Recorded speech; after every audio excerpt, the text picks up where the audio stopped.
तो सबसे पहले बात करेंगे बिहार की सियासत की। किस तरह से राजनीतिक घमासान मचा हुआ है बिहार में और वोट अधिकार के बहाने जानकी मंदिर की यात्रा। आखिर क्यों पहुंचे हैं जानकी मंदिर नेता, इस पर भी हम बात करेंगे। एसआईआर पर छिड़ी बहस का राजनीतिक दायरा बढ़ाते हुए राहुल गांधी आज सीतामढ़ी के भव्य जानकी मंदिर में दर्शन करने पहुंचे। कहा गया था कि राहुल गांधी तेजस्वी के साथ अखिलेश यादव भी सीतामढ़ी की यात्रा में शिरकत करेंगे, लेकिन अखिलेश यादव नहीं गए। यात्रा के 12वें दिन राहुल गांधी और तेजस्वी माता जानकी का आशीर्वाद लेने इस ऐतिहासिक मंदिर में पहुंचे। कांग्रेस नेत्री अलका लांबा कहती हैं कि भगवान राम ने अयोध्या में कांग्रेस का साथ दिया था, अब बिहार में जानकी का आशीर्वाद मिलेगा। पूर्व कांग्रेस नेता आचार्य प्रमोद कृष्णम ने कहा कि राम मंदिर के निमंत्रण को ठुकराओगे और जानकी मंदिर जाओगे, इस पाखंड से जीत नहीं पाओगे। लेकिन अखिलेश यादव इस आशीर्वाद से किन्हीं कारणों से वंचित रह गए। सत्ता की सियासत में हिंदू को अपनी सुविधा के हिसाब से हिंसक कहा जाता है, कभी सबके राम हो जाते हैं। लेकिन डीएमके नेता कनिमोई का ट्वीट बिहार से तमिलनाडु की सियासत में काफी चर्चा में है। वोट अधिकार यात्रा में सीएम स्टालिन के बिहार दौरे की तारीफ करते हुए डीएमके सांसद कनिमोजी ने एक्स पर ट्वीट किया। उन्होंने लिखा कि राहुल, तेजस्वी और स्टालिन के फोटो उन्होंने शेयर किया और लिखा कि लोकतंत्र के 3 रक्षक और भविष्य के भारत बनाने में अखिलेश इस तस्वीर में छूट गए। बिहार में इस तरह से कुछ लोगों को बाहर से लाकर एस्टैब्लिश करने के लिए भी सवाल उठाए जा रहे हैं। बीजेपी नेता अन्ना मलाई ने जवाब दिया कि असंगत राजवंश, परिवारवादी पार्टियों ने अपने राजवंश चलाने का एक असंगत गठजोड़ ढूंढा है। तो क्या एसआईआर का अभियान इन परिवारवादी पार्टियों को के राजनीति को कमजोर करता है? बिहार में चुनावी ऐलान से पहले इंडी गठबंधन की सियासी एकता का प्रदर्शन बिहार में हो रहा है। राहुल गांधी के वोट अधिकार यात्रा में गठबंधन के दिग्गज उतरकर एसआईआर को बड़ा सियासी मुद्दा बनाने की जी तोड़ कोशिश कर रहे हैं। तेजस्वी यादव कहते हैं कि वोट अधिकार यात्रा का कुनबा बड़ा हो रहा है, लेकिन बीजेपी का सवाल है कि परिवारवादी पार्टी मतदाता पुनरीक्षण से घबराई क्यों है? एसआईआर से किसे डर है? किसका वोट कट रहा है? क्या 21 लाख मृतकों का वोटर लिस्ट में नाम बरकरार रखना चाहिए? जानकार मानते हैं कि सपा नेता अखिलेश यादव को उतारकर महागठबंधन एम-वाई समीकरण को और पुख्ता करना चाहता है। बड़ा सवाल यह है कि बिहार में ओवैसी की पार्टी की बड़ी ललक कांग्रेस, सपा और राजद के लिए खतरे की घंटी है। तो अखिलेश का यात्रा में शामिल होना यह भी संदेश हो सकता है। और सवाल यह भी उठेगा कि मतदाता पुनरीक्षण कार्यक्रम का कुछ ही दिन शेष रह गए हैं। इंडी गठबंधन के 1,60,000 बीएलए अगर प्रतिदिन 10 शिकायतें दर्ज करते तो कितने लोगों को तथाकथित वोट चोरी से राहत मिल जाती? लेकिन चुनाव आयोग के कैंप पर सन्नाटा है। जनता में कहीं वोट कटने की शिकायत नहीं है, लेकिन ढोल पीटा जा रहा है कि 65 लाख लोगों के वोट कट गए। किसके कटे, कोई उत्तर नहीं दे रहा है।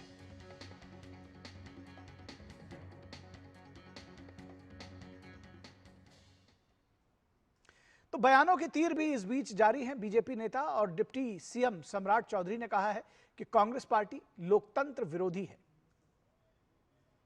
जनता सब देख रही है, बिहार में कोई मुद्दा एसआईआर नहीं है। बिहार के लोगों ने देखा है, इसी बिहार की धरती से देखा है कि उनकी दादी ने किस तरह लोकतंत्र को कुचला था, पत्रकारों को जेल में डाला था, सभी नेताओं को जेल में डाला था।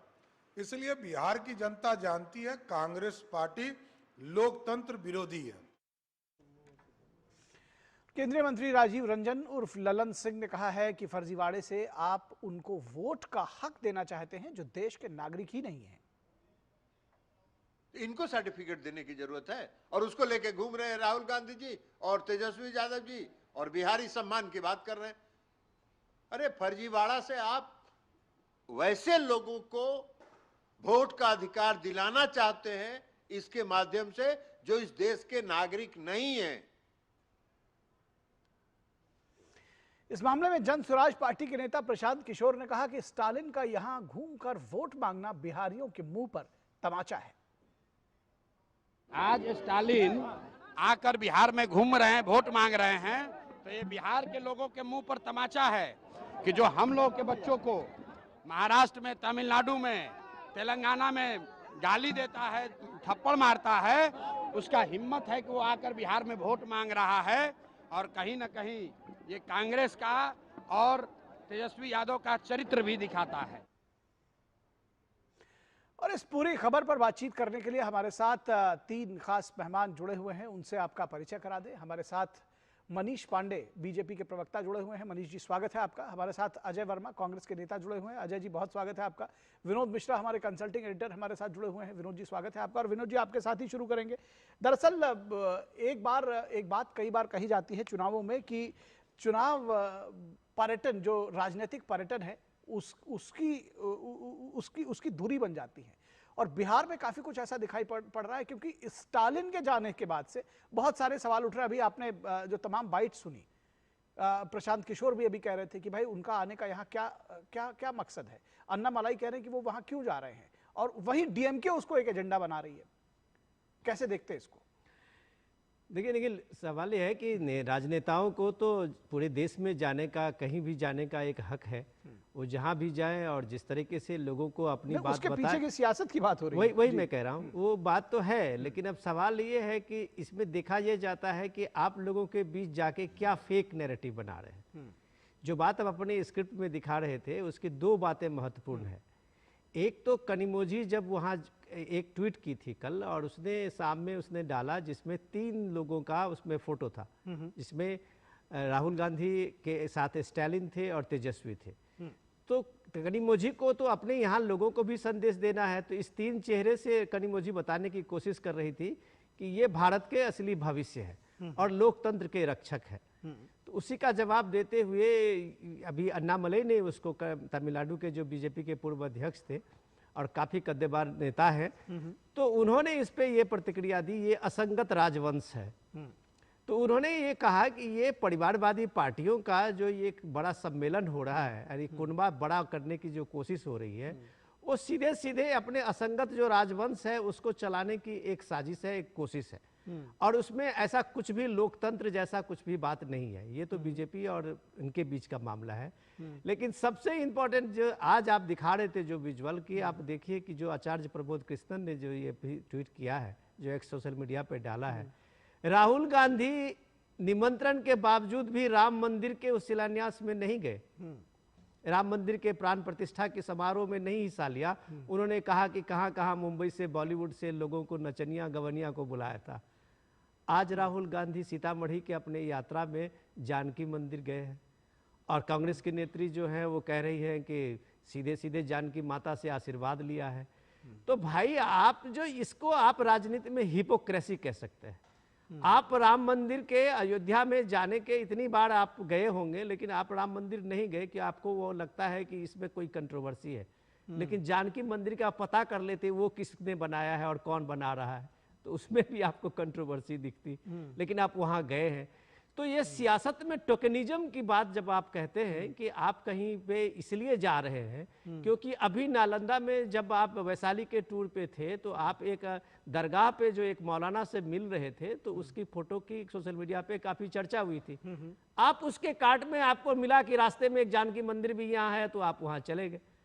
लेकिन अखिलेश यादव वहाँ नहीं गए, जो कि अखिलेश यादव का सुबह से वहाँ के मीडिया में लोग बता रहे हैं कि आज के प्रोग्राम में उनको भी आना था जी, लेकिन अखिलेश जी वहाँ नहीं गए और अभी तक नहीं आए हैं। इसके पीछे का रहस्य क्या है ये तो और लोग बताएंगे, लेकिन ये सवाल तो जरूर है कि इस वोट अधिकार यात्रा का जो इंटेंशन था वो धीरे धीरे धीरे खत्म होते होते अब इस रूप में पहुंच गया है कि आप कभी मंदिर जाते हैं, कभी दरगाह जाते हैं और लोगों को ये मैसेज देते हैं कि कांग्रेस पार्टी का जो जनाधार है इस दौर में बिहार में काफी बड़ा है।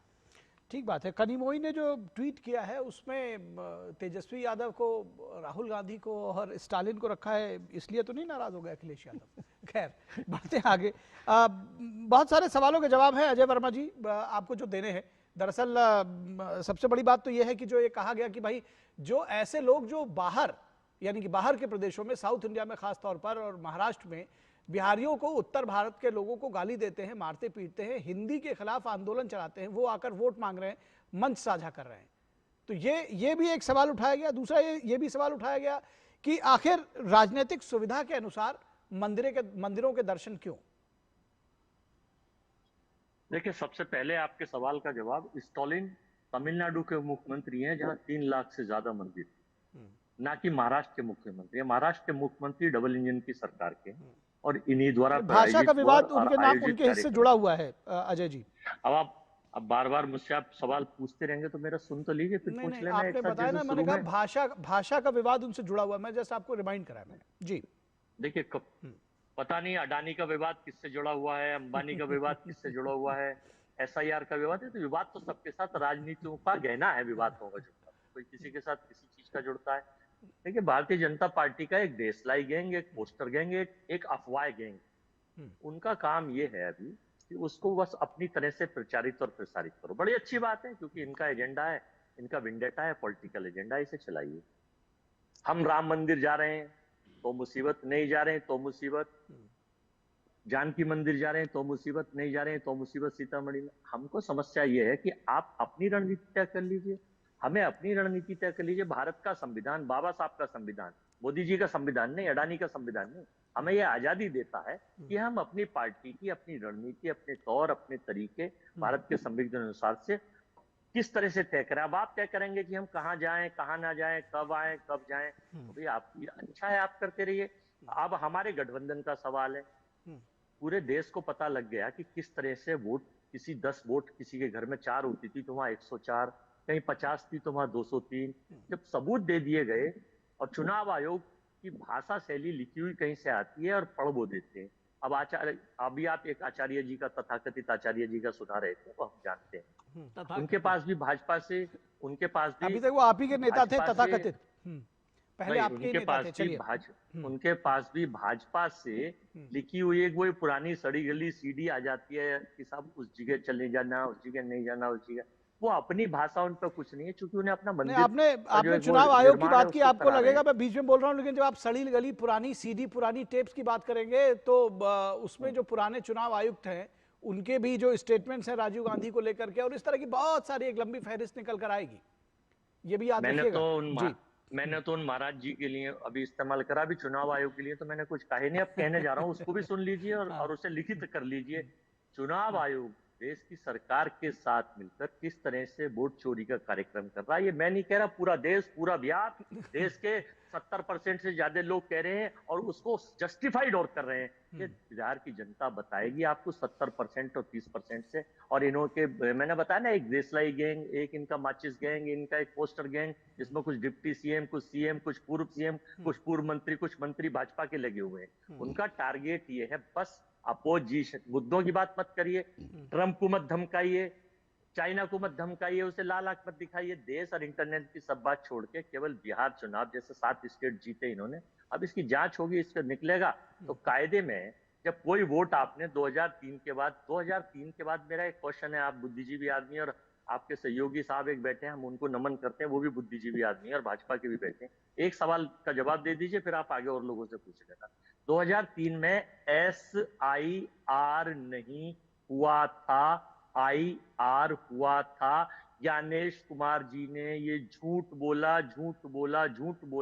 अगर ये बात मेरी गलत हो तो मेरे खिलाफ मुकदमा दर्ज होना चाहिए, और उनकी गलत है तो उनके खिलाफ मुकदमा दर्ज होना चाहिए। सुप्रीम कोर्ट में योगेंद्र यादव ने कहा कि 2003 में IR हुआ था, ना कि SIR। और ज्ञानेश जी ने वही लिखी हुई CD पढ़ दी कि SIR हुआ। अच्छा, चलिए मान लीजिए हमने इनके कहने से SIR हुआ। 2003 से लेकर 2025 दोनों की प्रक्रिया में कुछ फर्क था क्या, SIR और IR में? हाँ, IR SIR स्पेशल है और वो केवल IR है। तो फर्क क्या था, ये थोड़ा दर्शकों को ये भी बताते चलेंगे, अच्छा रहेगा। अब मैं ये बताने जा रहा हूँ। 2003 के बाद और 2025 तक आपने, चुनाव आयोग ने एक भी ये नहीं बताया कि कितना वोटर जो उस वक्त 17-18 साल का था, जो होने जा रहा था, और 23 साल बाद, 22 साल बाद एक भी वोट आपने बढ़ा हुआ नहीं, मैं ये पूछ रहा हूँ कि IR और SIR जो आपने बताया, उसके बीच में क्या अंतर क्या है? क्या सिर्फ नाम का अंतर है या कोई प्रक्रियागत अंतर है जो बताया जी? स्पेशल इन्वेस्टिगेशन डिवीजन और इन्वेस्टिगेशन डिवीजन, इंसेंटिव, विशेष जांच अभियान, सुन लीजिए। हाँ, इंटेंसिव तो सुन लीजिए। आपको मैं ये बताना चाह रहा हूं कि 2003 से लेकर 25 तक कोई भी युवा वोटर आपने नहीं बढ़ाया, ना बताया कितना। हाँ, 22 लाख मार और दिए कि साहब 22 लाख कर दिए, 65 लाख। अब ये शोर मचा रही थी डिप्टी सीएम पे और आप सब लोग भी कि साहब 65 लाख। हम शोर नहीं मचा रहे, 65 लाख की जो फिगर दी है वो चुनाव आयोग ने दी है। ठीक है, अच्छा, ठीक है, जवाब ले लेते हैं। फाइनल कर रहा हूँ, फाइनल। महिलाएं कभी बाहर काम करने नहीं जाती बिहार में। आपने सबसे ज्यादा महिलाओं की संख्या कि वो बाहर पलायन कर गई हैं, उनको कर दिया है, तो सीधी सीधी वोट चोरी की दिख तो रही है। ये सब बातें सुप्रीम कोर्ट में क्यों नहीं देते हैं? ये सब बातें सुप्रीम कोर्ट में क्यों नहीं देते हैं? वोट चोर गद्दी छोड़े, नहीं, ये सब बातें आप सुप्रीम कोर्ट में क्यों नहीं देते? हमने दी हुई है सर। और सुनो, कोर्ट तो खटाखट खारिज कर दे रहा आपकी बातों को, सुन रहा इसलिए। अभी भरोसा इसलिए नहीं है कि जस्टिस, अभी एक राज्यसभा बनने जा रहे हैं अभी हाई कोर्ट के जस्टिस, डिग्री के ऊपर। देश की सरकार हर चीज में हर जगह से डिग्री मांगते हैं। आप क्या इंटरव्यू डिग्री मांगेंगे? और यहाँ कह रहे हैं सबकी व्यक्तिगत निजता का हनन है, डिग्री नहीं दिखाएंगे हम। क्या बात है, डिग्री हो जब तो दिखाए। Entire political science. बहुत बढ़िया, बहुत सारा सवाल ले आए हैं बीजेपी। अच्छा, लेकिन उसके बावजूद आपने ये नहीं बताया, उसके बावजूद आपने ये नहीं बताया कि एसआईआर और आईआर में अंतर क्या। आपने कहा कि मैं मुकदमा कायम करा दें मेरे ऊपर सब कुछ, लेकिन आपने ये नहीं बताया कि दोनों में केवल सिर्फ नाम का फर्क है या प्रक्रिया में भी कोई अंतर है। ये भी एक नया झांसा है। एक बात। दूसरी बात, आपने जिस तरह से कहा, आपने कहा कि पूरे बिहार में एक आंधी चल रही है, सब लोग कह रहे हैं कि वोट चोरी हो रहा है, और यानी कि अगर इसके बाद अगर आप चुनाव हार जाएंगे, मान लीजिए, अब मैं वैसे ये नहीं कह रहा, हो सकता है आप लोग जीत जाए, हारे कौन वो तो जनता तय करेगी, तो आपके पास एक बहाना पहले से तैयार है। क्या बहाना? यही कि आप ये कह रहे हैं कि भाई अभी आपने घोषित कर दिया कि आपकी आंधी चल रही है, 70% लोग सब कह रहे हैं कि भाई साहब वोट चोरी हो गया, लेकिन अगर वोट चोरी नहीं हुआ ये तो जनता तय करेगी ना। चलिए, ये बहाना नहीं है, फैक्ट्स हैं। ठीक है, तो इसका मतलब फिर तो आप तो पहले ही बाहर हो चुके हैं। आप सुप्रीम कोर्ट का रुख करिए। नहीं, वही तो बात कर रहे हैं आप वही बात कर रहे हैं। चलिए, कोई बात नहीं, ये लोग समझ रहे जो सवाल है। मनीष जी बहुत सारे सवाल इन्होंने उठाए आपके ऊपर सीधे तौर पर, क्योंकि वो चुनाव आयोग से हैं, तो जब वोट चोर कहते हैं तो आप ही के ऊपर आते हैं। ये कह रहे हैं कि भाई बिहार में सभी लोग इस बात को मान के चल रहे हैं और पूरे देश में मान रहे हैं कि आप लोग मिल करके वोट चोरी कराते हैं। देखिए, ऐसा है, डिबेट के काफी समय निकल गए, मुझे लगता है शायद मेरे हिस्से कितना समय आएगा मुझे नहीं पता। बोलिए। लेकिन ये जो वोट चोर गद्दी छोड़ ये जो नारा लगा रहा है, ये एक्चुअली कांग्रेस की समस्या या विपक्ष की समस्या ये कि विपक्ष अपने आप को अपडेट नहीं कर पा रही। ये वोट चोर गद्दी छोड़ तो 2014 में जनता ने लागू कर दिया था, और यही परिणाम है कि जो लोग वोट चोर थे उन लोगों को गद्दी से बाहर कर दिया देश में। अब वोट चोर कैसे थे? अभी आपने सुनाया ना कि जब चीफ सेक्रेटरी थे टीएन शेषन, उनका वीडियो आज की तारीख में है, उन्होंने क्या कहा था, राजीव गांधी जी ने चुनाव आयोग को क्या निर्देश दिए थे, किसी के सामने है। और इतना ही नहीं है, हम सभी लोगों ने देखा, मैं जिस बिहार के जिस क्षेत्र से आता हूं, मैं आपको बताऊं, जॉर्ज फर्नांडिस, मधुलू में जैसे लोग उस समय में जब पूरी जनता उनके समर्थन में उमड़ चुकी थी, तब उनको हरा के भेज दिया गया था, और जॉर्ज फर्नांडिस नम आंखों से काउंटिंग हॉल से बाहर निकले थे। बिहार वो मंजर देखा है। 90 के दशक के बाद क्या हुआ था, सवर्ण तो कम से कम अपनी बूथ बचा लेते थे, सवर्ण जो थे वह तो अपनी बूथ बचा लेते थे, लेकिन वोट चोरी किसका किया जाता था, वोट लूटा किसका जाता था, दलित का, पिछड़ों का, जो गरीब होते थे, जो लड़ नहीं सकते थे, जो मुंह में आवाज नहीं था, जिनके अंदर ताकत नहीं थी। 90 से लेकर 2005 तक उनके वोटों को लूटा गया, बिहार ने देखा है। तो आज जो वोटर है वो तो आज बूथों तक जाता है, ईवीएम में अपना बटन दबाता है, और शान से जिसको वोट देना चाहता है उसको देकर बाहर निकलता है। उसके वोटों की चोरी आज बिहार में नहीं होती। यही वजह है कि बिहार का एक एक जनता, आप देखेंगे पूरे इस प्रक्रिया में लगभग 60 दिनों की प्रक्रिया होने वाली है। इस प्रक्रिया में किसी भी जगह वोटर ने आंदोलन नहीं किया, कार्यकर्ताओं ने किया, राजनीतिक लोगों ने आंदोलन किए या विरोध किया या वो भी जो भी हुआ, लेकिन आम वोटर ने कहीं किसी जगह से, चूंकि आजादी के बाद से पहली बार टीएन सेशन के बाद जो बूथ में जो चुनाव में सुधार की प्रक्रिया शुरू हुई वह बदस्तूर आज तक जारी है। और आज की तारीख में एक एक वोटर जिसका अपना वोट है वह वोट डालता है। इसलिए इस आंदोलन का, इस यात्रा का बिहार में कोई फर्क नहीं पड़ रहा है। अब आपको मैं दूसरी बात बताता हूं। आज एक बहुत दुखद घटना घटी है दरभंगा में। इनके मंच से प्रधानमंत्री जी को मां की गाली दी गई, और वहां नारा जो लगा वह नारा एक मुस्लिम नेता का नारा लगा। मैं बड़े दुख के साथ यह कहना चाहता हूं कि यह यात्रा किसके लिए शुरू की गई है। इस यात्रा में जुड़ कौन से लोग रह रहे हैं, इस यात्रा में शामिल कौन से लोग हो रहे हैं, यह कांग्रेस के लोगों को बताना पड़ेगा। और मां की गाली देने का काम जिस प्रकार से एक तथाकथित मुस्लिम नेता का नारा लगाते हुए जिस प्रकार से उसका वीडियो विजुअल शामिल है, उसके लिए पश्चाताप करना पड़ेगा कांग्रेस की पार्टी को। यह बात ध्यान ले, क्योंकि बिहार के लोग प्रधानमंत्री जी का अपमान कभी बर्दाश्त नहीं कर सकते, यह ध्यान में रखिएगा। और आप किसको इस्तेमाल कर रहे हैं, इस्तेमाल किसका कर रहे हैं? जिसने सनातन को गाली दी। आप तो प्रूफ दे रहे हैं। आपकी यात्रा में आप किन लोगों का मनोबल बढ़ा रहे हैं? वो लोग क्यों नहीं प्रधानमंत्री को मां की गाली देंगे? क्योंकि ऐसे ऐसे चेहरे को आप मंच पर ला रहे हैं जिन्होंने यही काम किया ही है, बिहार वासियों को गाली दी है, बिहार वासियों को डेंगू और मलेरिया कहा है, महिला साफ करने वाला कहा है, और सनातन के बारे में कितनी गंदी बातें की है। जब आप ऐसे लोगों को अपनी यात्रा का प्रतीक बनाएंगे, चेहरा बनाएंगे, तो उस यात्रा में शामिल जो लोग हैं तथाकथित, वो क्या करेंगे, किस प्रकार के नारे लगाएंगे? देखिए, इसीलिए मैं कहना चाहता हूं कि विनाश काले विपरीत बुद्धि, ये पूरी तरीके से जो बुद्धि है ना, इनकी विपरीत हो गई है। और ये बौखलाए हुए हैं हार के डर से। इनको पता है, तेजस्वी यादव को पता चल चुका है कि यह मेरा अंतिम चुनाव है, मेरा भविष्य खराब हो जाएगा। लालू जी को पता है इस बार अगर मेरा बेटा कुछ अच्छा रिजल्ट नहीं कर पाएगा तो समाप्त हो जाएगा। और कांग्रेस को भी पता है कि इस बार तेजस्वी यादव को गाड़ दो तो उसके बाद तेजस्वी यादव की पूरी राजनीति ही बिहार से खत्म हो जाएगी। यही कारण है, आप देखेंगे कि इस पूरी यात्रा में लीडिंग रोल में कांग्रेस है। तेजस्वी यादव अपना चेहरा दिखाने के लिए लालायित रहते हैं। अब देखिए आगे कौन कौन लोग आने वाले लोग हैं, वही लोग आने वाले लोग हैं। अब अखिलेश आ रहे हैं। अखिलेश ने किसका समर्थन किया? तेज प्रताप का समर्थन किया। ये एक बड़ी राजनीति है जिसमें तेजस्वी यादव तो पीसी रहे, तेजस्वी यादव को तो साइड करने की पूरी प्रक्रिया चल ही रही है। लेकिन बिहार में कौन कौन से जिले चुने गए यात्रा के, मैं तो सबूत के साथ कह रहा हूं कि प्रधानमंत्री जी को जो गाली दिया गया है मां की, वो बड़ी रणनीतिक तरीके से किया गया है कि एक वोटर वर्ग ऐसा है जो शुरू से प्रधानमंत्री जी के बारे में गंदी गंदी बातें करता आ रहा है।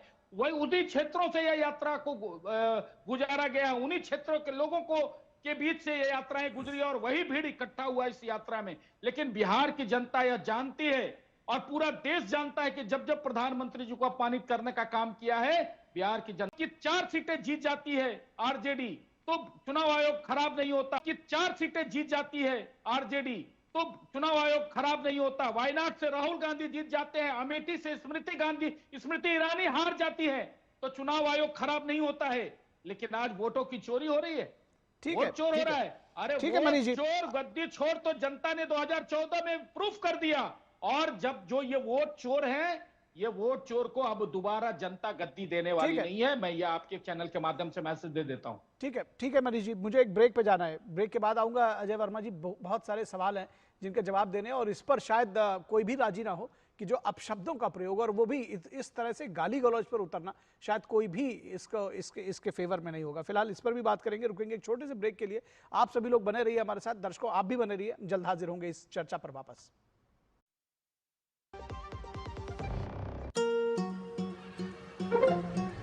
जनधन बैंक खाता ना होता तो यूपीआई ना होता, यूपीआई ना होता तो आज इतनी आसानी से व्यापार नहीं हो रहा होता, व्यापार नहीं होता तो मेरा घर संसार बसा नहीं होता। जनधन बैंक खाता ना होता तो बैठे बैठे पैसा गांव नहीं भेज पाते, गांव पैसा नहीं भेज पाते तो खुद जाना पड़ता, खुद जाते तो रिक्शा बंद रहता, रिक्शा बंद रहता तो भाई हमारी सवारी कोई और ले जाता। 11 साल में 56 करोड़ से अधिक जनधन बैंक खाते खुले हैं, जिनमें से 67% खाते गांव कस्बों में खुले हैं। गरीबों ने इसमें 2,60,000 करोड़ रुपए डिपॉजिट किए हैं। बैंक खाता नहीं, ये है स्वाभिमान। पीएम जनधन योजना के 11 साल। इसमें है फौलादी ताकत, ये कड़े इम्तिहानों से नहीं डरता, इसे सालों का तजुर्बा है। इसलिए मैं भी सूर्या पाइप्स का फैन हूँ। देश की तरक्की के सच्चे साथी। सूर्या है तो भरोसा है। मेरी पसंद, मेरी पसंद, मेरी पसंद, मेरी पसंद, हमारी पसंद। हम सब निश्चित तौर पर कार्रवाई होनी चाहिए।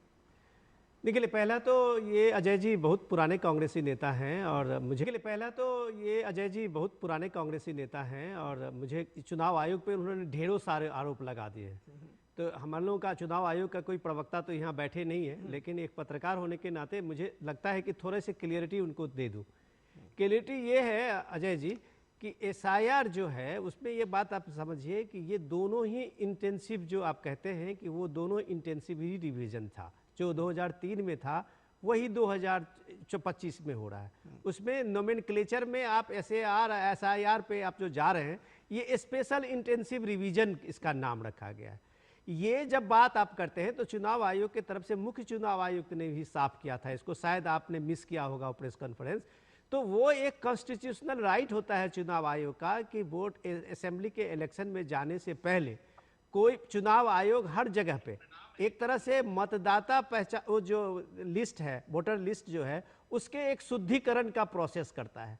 इस बार इसमें स्पेशल इंटेंसिव रिवीजन इसलिए किया गया है कि बिहार या बंगाल में पिछले 23-25 साल में जो पॉपुलेशन का ग्राफ और वोटर लिस्ट में तादाद बढ़े हैं वो कई चौंकाने वाले हैं। अगर वहाँ आधार कार्ड 100 में 123-25 बने हैं, जहाँ वोटर लिस्ट के जो वोटर्स के नाम हैं वहाँ अगर 100 में 123-140 बढ़े हैं, तो ये शुद्धिकरण का एक संवैधानिक अधिकार को आप लोग गलत तरीके से इंटरप्रेट कर रहे हैं। कॉन्स्टिट्यूशन के इस इंटरप्रिटेशन को सुप्रीम कोर्ट भी गलत नहीं माना है। आपके तमाम बड़े बड़े वकील आज तक चुनाव आयोग को घेरने की कोशिश की, एक भी इशू पे आप दिखा दीजिए सुप्रीम कोर्ट ने कहा हो कि ये एसआईआर गलत है। जब ये देश का सुप्रीम कोर्ट नहीं कह रहा है और आप लोग इस बात को लेके चाहे जो स्लोगन गढ़ते हो वो आप गढ़िए, आपकी भी ये है परेशानी। लेकिन देश के लोग जानते हैं, इस संवैधानिक महत्व को भी जानते हैं और संवैधानिक दायित्व को भी जानते हैं। रही बात कि जो बात अभी निखिल ने पूछा है, क्या राहुल गांधी का कल पीएम मोदी को लेके जो तुम तराक की भाषा थी, क्या वो एक संयोग था या प्रयोग था? जो दरभंगा में आज बता रहे हैं मनीष जी, जो सीधे सीधे पीएम की मां के नाम से गाली देना स्टेज से, जिसपे राहुल गांधी और तेजस्वी यादव खड़े बैठे विनोद जी रोकना चाहूंगा, तो क्या आपको लगता है कि ये साजिश नहीं है? और आपके बड़े नेता कोई किसी ने अभी तक माफी नहीं मांगी है, आप सभी को रोकना चाहेंगे, एक प्रेस कॉन्फ्रेंस